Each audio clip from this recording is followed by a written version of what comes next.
Bom dia, pessoal. Eu vou soar o sino por 3 vezes, só para a gente se organizar um pouquinho,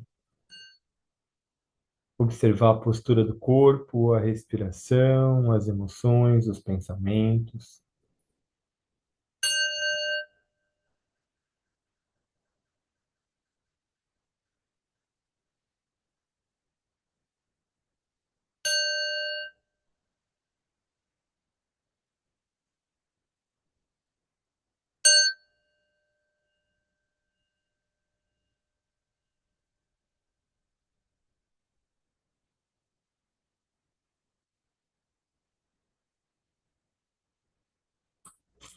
Bom, dando continuidade ao nosso estudo, no capítulo 2 do livro Alma e seus mecanismos, a gente havia lido as 6 glândulas primeiras. Agora a gente hoje começa a ler sobre as sétimas, que são as gônadas. E aí, possivelmente, a gente já começa o terceiro capítulo do livro.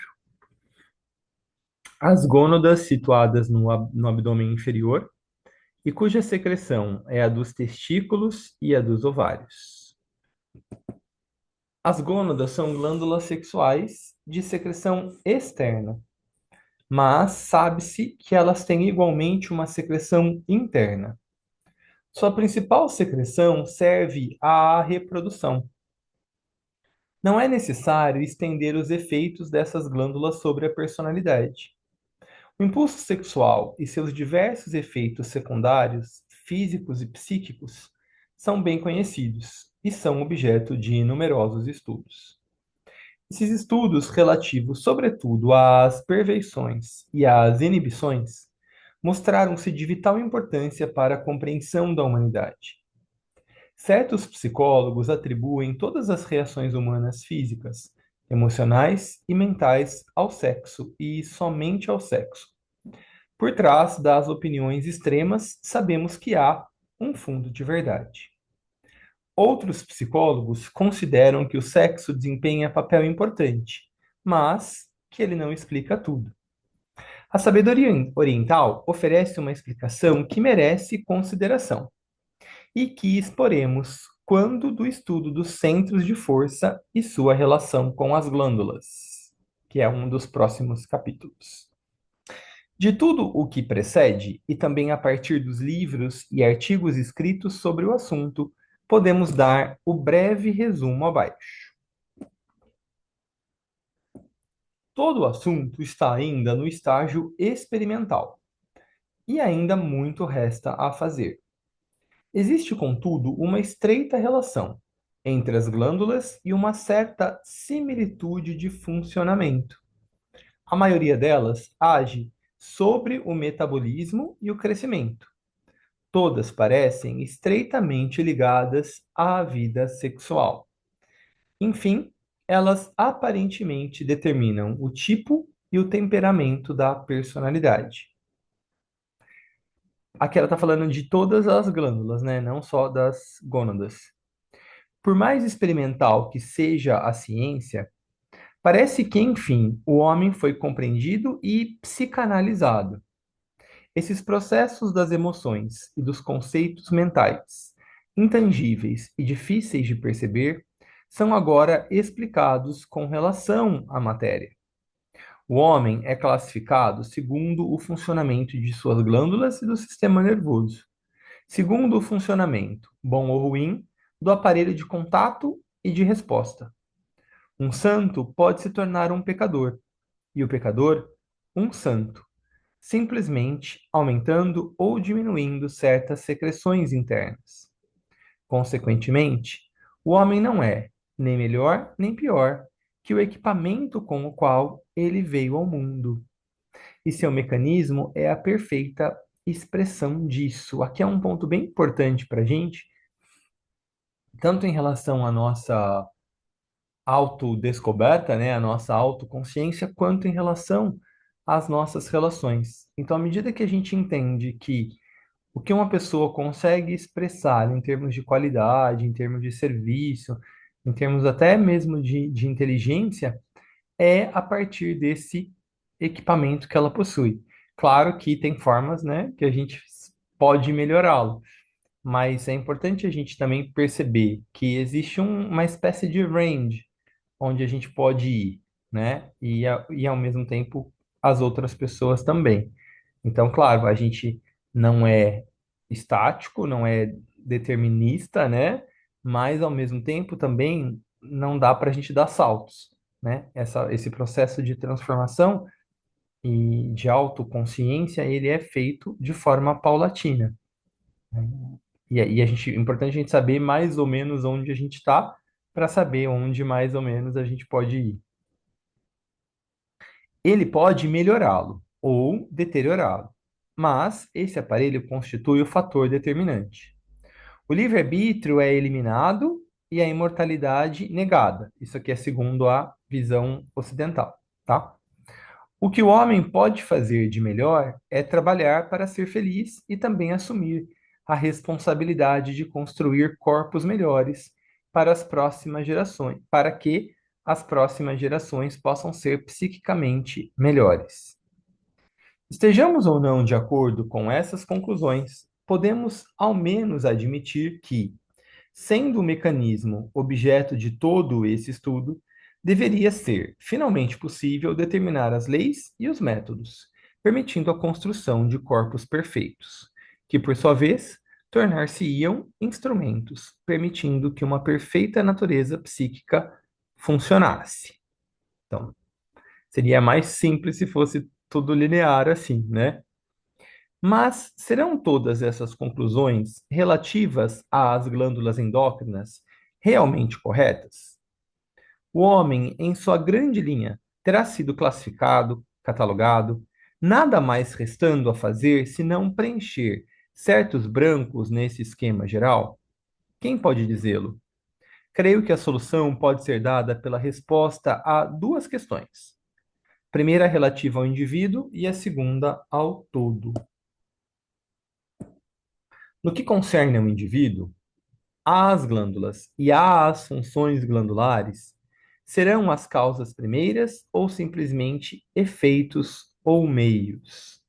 Será que não existe em realidade por trás delas algo maior? Em cada um de nós não existiria uma alma agindo por meio do mecanismo físico e psíquico?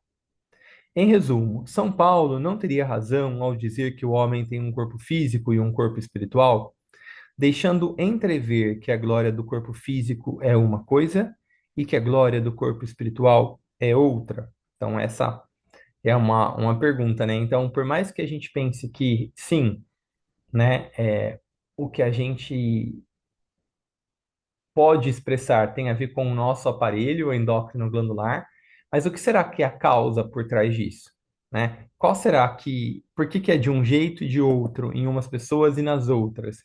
Então, parece para a gente que tem uma outra causa por trás, né? Tem algum agente determinante e causal que vem além disso que a gente consegue ver, né? Então, é a pista aqui que a autora deixa para a gente, para essa reflexão, né? Será que não tem uma coisa além disso que a gente está vendo? A gente entende que o que está vendo realmente tem uma expressão, né? Tem uma potência, tem até um certo determinismo, se a gente puder dizer assim, mas por que que ele é assim e não de outro jeito?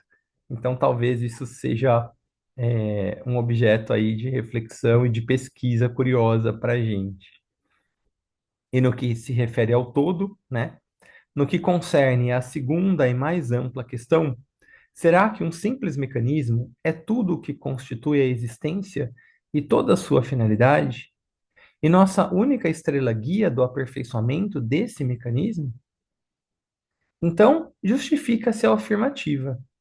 Então comamos e bebamos, pois amanhã morreremos. Mas será que é só isso, né? Será que não há em nós um eu mais sutil, denominado espírito ou alma ou alguma outra coisa, mas um eu que faça parte de um todo transcendente? Chamem-no de Deus, como o faz a religião, ou super-alma, como o faz Emerson, ou qualquer outro nome, mas, de toda maneira, um todo transcendente, cuja glória e irradiação ultrapassa toda compreensão? Será que não poderíamos um dia ser uno com aquilo, a expectativa dessa união conduzindo a gente sempre para frente? O que é corruptível não será um dia incorruptível? O que é mortal não poderá se tornar imortal? Será que a morte jamais será vencida? Para achar essas respostas a essas questões, voltemos-nos para a sabedoria oriental, que é quem pode trazer mais coisas para a gente. Antes da gente começar o próximo capítulo, como é que tá para vocês? Está tudo bem até aqui? Tem alguma dúvida, algum comentário, alguma questão para a gente refletir, para a gente pensar?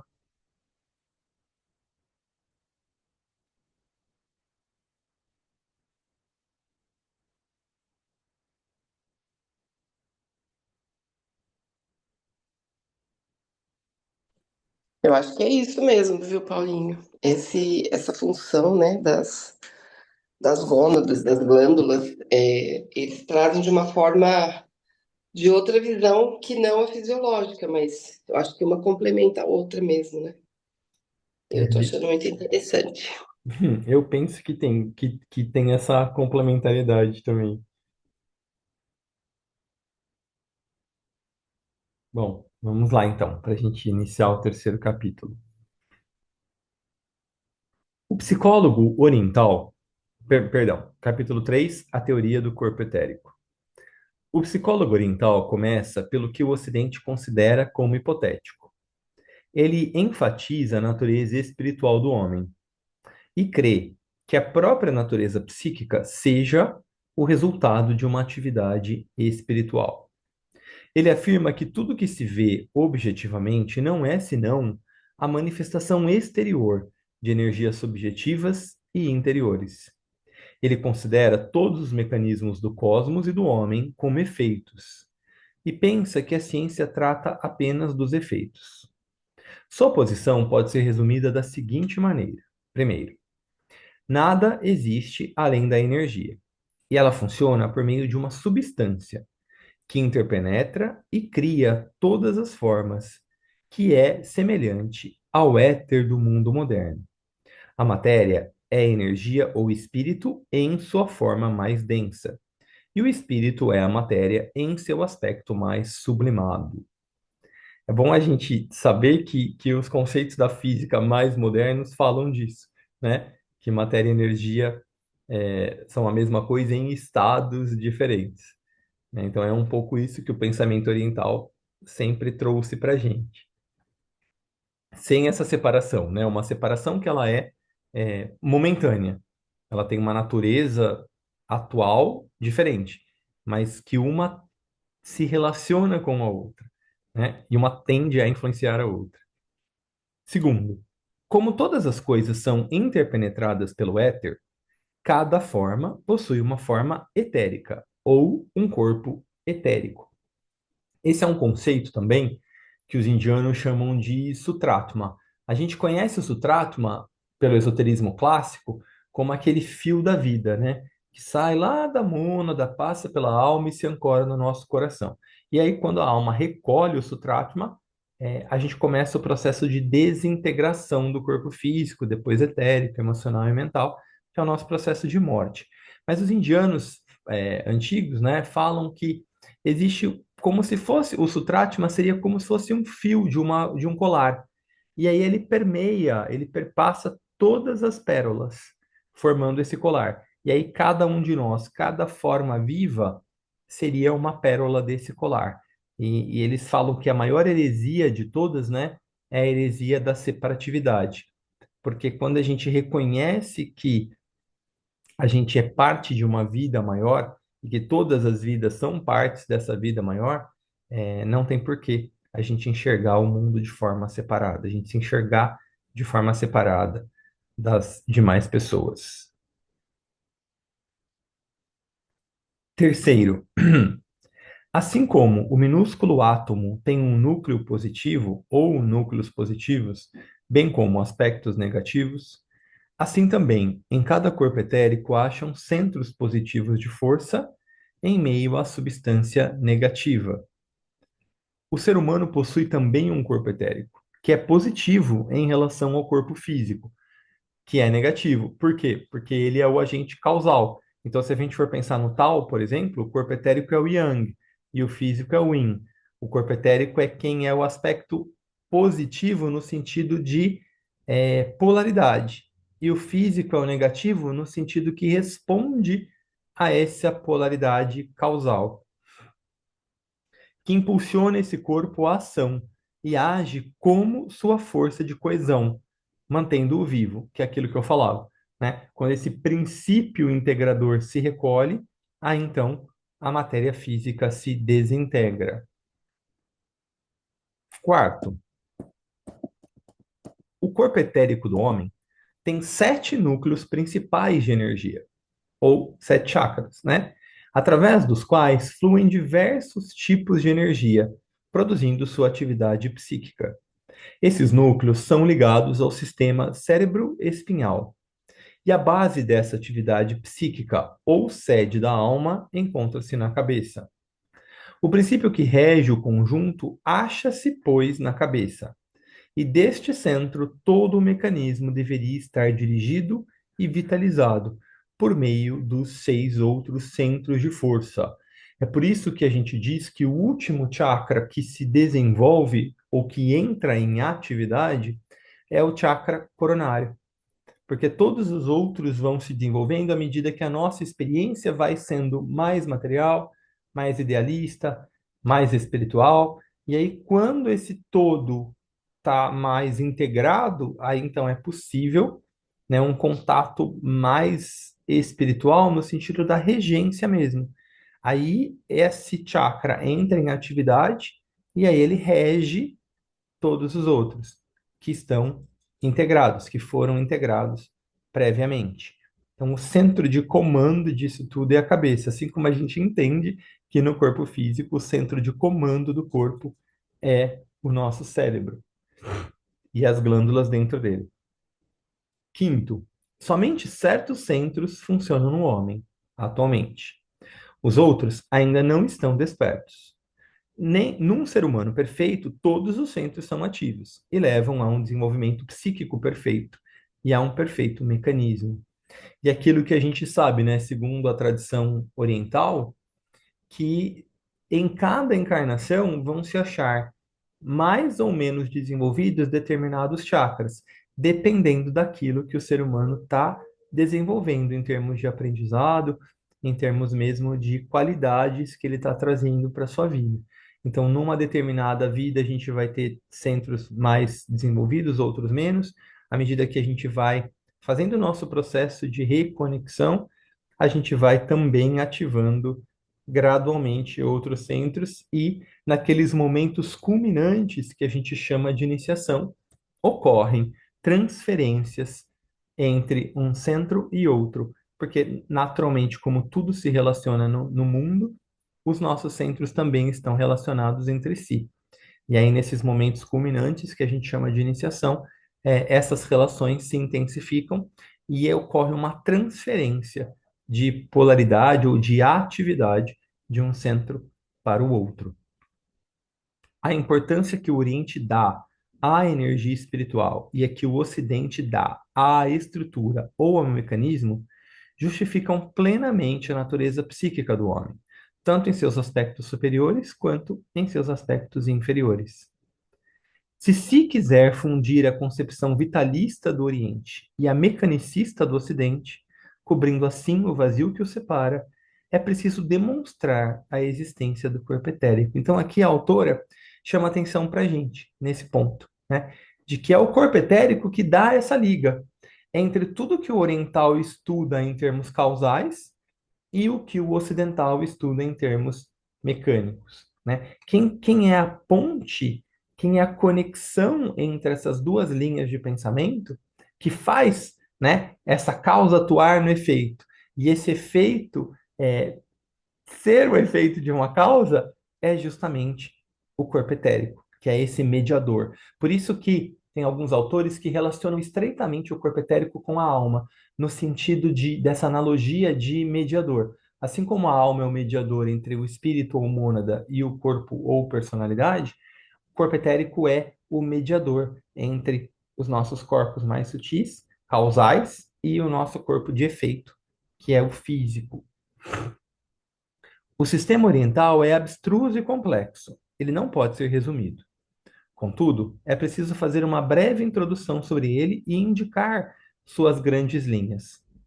Será um trabalho incompleto, mas, por outro lado, se ele der uma ideia geral desse sistema, ainda que breve, isso atenderá aos nossos objetivos. Nesse relato, faremos afirmações definidas em vez de continuamente repetirmos que o psicólogo oriental pensa e que os orientais declaram, e outras fórmulas semelhantes. Basta reconhecer, de uma vez por todas e deliberadamente, que o pensamento oriental deve ser apresentado ao Ocidente como uma hipótese a ser submetida à prova, o que demonstrará seu valor, ou então determinará a sua rejeição. Então, aqui a autora também convida a gente para esse olhar do cientista que experimenta e do pensamento crítico, né? O pensamento crítico não é o que a gente chama de crítica.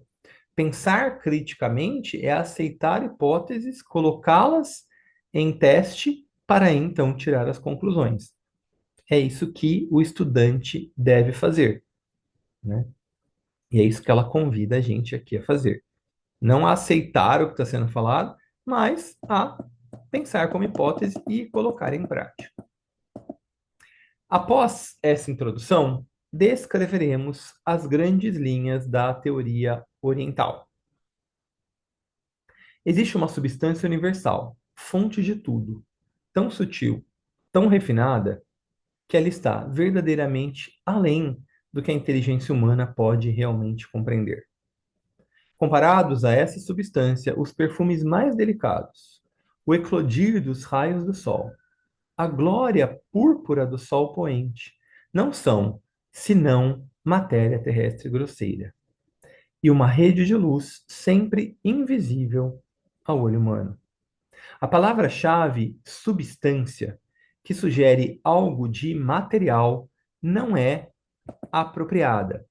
É oportuno reportá-la às suas raízes latinas, sub, que significa por baixo, e stare, que significa manter-se. Portanto, a substância é o que se acha por baixo, o que é subjacente. Por mais sutil e fugaz que ela seja, essa substância universal é, contudo, num certo sentido, mais densa que a própria matéria. Se pudesse conceber um agente fora da substância universal, hipótese contrária a todos os fatos e possibilidades, e se um tal agente externo buscasse comprimir a substância universal ou influenciá-la de alguma outra maneira a partir do exterior, descobrir-se-ia então que a substância é mais densa do que qualquer outro material conhecido. Inerente à substância e formando sua perpétua contraparte, existe a vida que jamais cessa. A vida e a substância são uma única e mesma coisa, para sempre inseparáveis, mas, ao mesmo tempo, aspectos diferentes da mesma realidade. A vida é como a eletricidade positiva e a substância a negativa. A vida é dinâmica, a substância estática. A vida é atividade ou espírito, a substância é forma ou matéria. A vida é o pai que produz, a substância é a mãe que concebe. Além desses dois aspectos, existe um terceiro. A vida é atividade teórica ou potencial. Ela necessita de um campo de ação. A substância fornece esse campo. E na união da vida e da substância surge a flama da energia ativa. Aqui, a gente tem muito do que a Blavatsky chamava na doutrina secreta de os três fogos, que é o fogo por atrito, que é o material, né? Que a vida material os nossos antepassados lá antigos descobriram que atritando pedras ou madeira fazia esse fogo, né? Essa é uma representação simbólica da nossa vida aqui na matéria, que através do atrito, através dos conflitos, através, né, dessa dualidade, quando enfrentada, provoca-se o fogo, né? O primeiro fogo que desperta, que é o fogo por atrito. Aí a gente tem o fogo elétrico, que é esse fogo da vida, da mônada.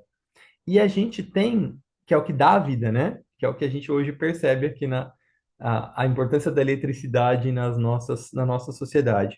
E a gente tem um terceiro fogo, que é o produto desses dois, que é o fogo solar, ou fogo do coração, que é o aspecto consciência. Ou, pegando, né, a doutrina judaico-cristã, pai, pai, filho e Espírito Santo, né? O pai é a matéria, ou o pai e o espírito, perdão, a mãe ou o Espírito Santo a matéria, e o filho a consciência, o que resulta da união entre essas duas polaridades. Vou só terminar de ler isso para já deu o nosso horário. Assim, temos uma única realidade, a substância universal, mas, ao mesmo tempo, uma dualidade coexistente entre vida e substância. E, ao mesmo tempo, uma trindade coexistente: a vida, a substância e a atividade recíproca que daí resulta. É o que chamamos consciência ou alma. Acho que a gente pode parar por aqui, já deu o nosso horário, mas semana que vem a gente retoma a partir deste ponto. Como é que vocês estão? O que está presente? Algum comentário, alguma dúvida? Qualquer coisa que vocês achem importante compartilhar?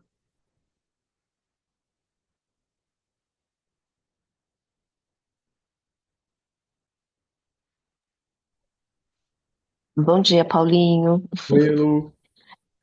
Eu achei muito interessante esse texto, muito, muito. Até se você puder compartilhá-lo para poder ler, assim, para entender melhor, sabe? Claro. Muito interessante, obrigada.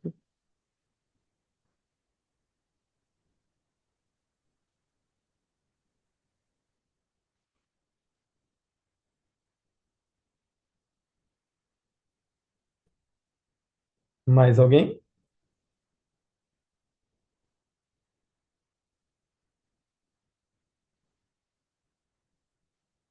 Acho que podemos então parar a nossa